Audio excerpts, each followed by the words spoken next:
Shalom, selamat pagi, salam sehat, salam sejahtera buat kita semua.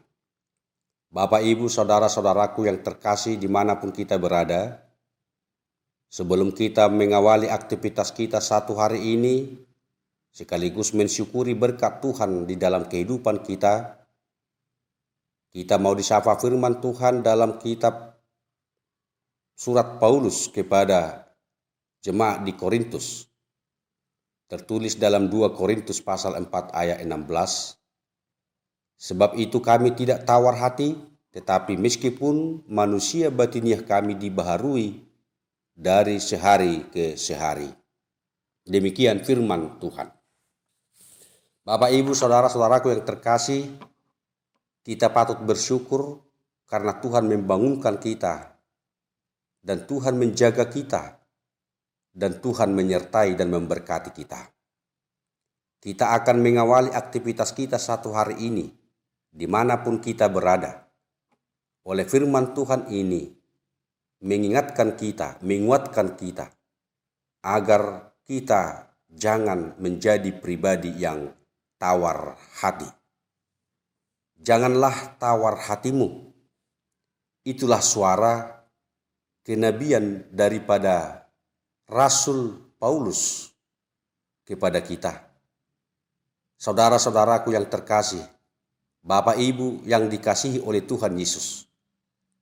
Hidup berbagai kondisi, keadaan dan tantangan yang kita hadapi tentunya banyak di tengah-tengah atas kehidupan kita setiap saat. Oleh karena itu, kadang kita menjadi pribadi yang jenuh, bingung, dan kita mungkin merasa ketakutan yang sungguh sangat berlebihan. Oleh banyaknya persoalan kehidupan, itu mungkin dapat membawa kita kepada hidup yang melemahkan dan mematahkan semangat juang kehidupan yang baru. Oleh karena kondisi itulah, dalam surat Paulus ini menyuarakan kepada umat Tuhan, kepada kita sebagai yang dikasihi oleh Tuhan Yesus, agar kita hendaklah membangun semangat baru dengan sikap jangan mau menjadi pribadi yang tawar hati. Artinya mau dikatakan oleh Paulus, jika kita menjadi orang yang tawar hati, maka semangat kita pun menjadi pudar dan sulit menerima pembaharuan hidup. Apa yang hendak kita lakukan agar kita tidak menjadi pribadi yang tawar hati? Paulus berkata, tentunya marilah kita mengungkapkan perasaan hati kita dengan jujur kepada Tuhan di dalam Yesus Kristus.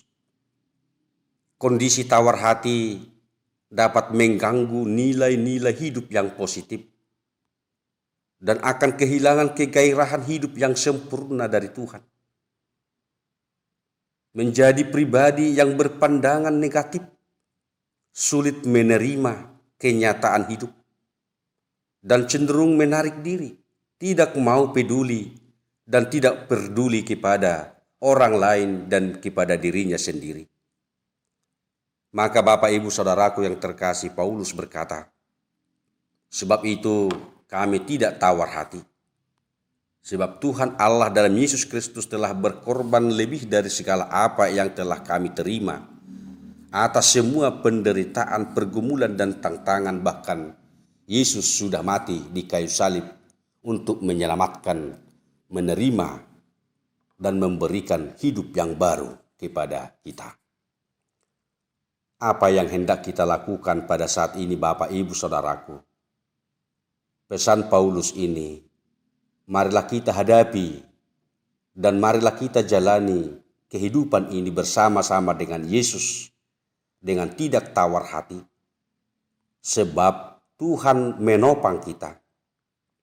Yesus menguatkan kita.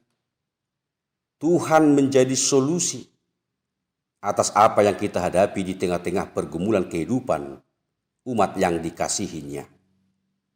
Hiduplah dalam doa, pujian, dan syukur. Dan tetaplah engkau menjadi pribadi yang rindu haus akan firman Allah. Tetaplah tegar dan teguh dalam imanmu, harapanmu oleh firman Allah. Sebab Allah dalam Yesus Kristus tetap setia dan tidak pernah meninggalkan kita. Ia tidak pernah membiarkan umatnya untuk dicobai melampaui kekuatan yang telah diberikan Tuhan kepada kita. Jalan keluar atas segalanya ada di dalam diri Tuhan kita, di dalam Yesus Kristus, Tuhan dan Juru Selamat kita. Jadikanlah hidupmu menjadi hidup terang, menjadi kebenaran di dalam Yesus Kristus, Tuhan kita. Sebab itu, kami tidak tawar hati. Tetapi meskipun manusia batinnya kami dibaharui dari sehari ke sehari, kami tetap hidup berjalan bersama-sama dengan Tuhan Yesus. Diberkatilah Bapak, Ibu, Saudara-saudaraku, dimanapun kita berada, selamat beraktivitas. Lanjutkanlah pekerjaanmu satu hari ini bersama dengan Tuhan, dan tetaplah berdoa kepada Tuhan, karena Tuhanlah solusi dalam segala kehidupan kita. Amin. Kita berdoa. Terima kasih Tuhan, firman-Mu menyapa kami. Jadikanlah kami supaya kami hidup dalam terang dan kebenaran Tuhan, menjadi pribadi yang tetap hidup di dalam kasih Tuhan. Berkatilah firman-Mu, berkati jemaat-Mu, sembuhkan yang sakit, hibur yang berduka, kuatkan yang lemah, dan sempurnakanlah kehidupan kami di dalam Yesus Kristus. Biarlah kami melanjutkan aktivitas kami hanya di dalam Yesus Kristus, dan Tuhan mengampuni kami dalam segala dosa dan kekurangan kami. Di dalam Yesus Kristus kami berdoa dan bersyukur. Amin.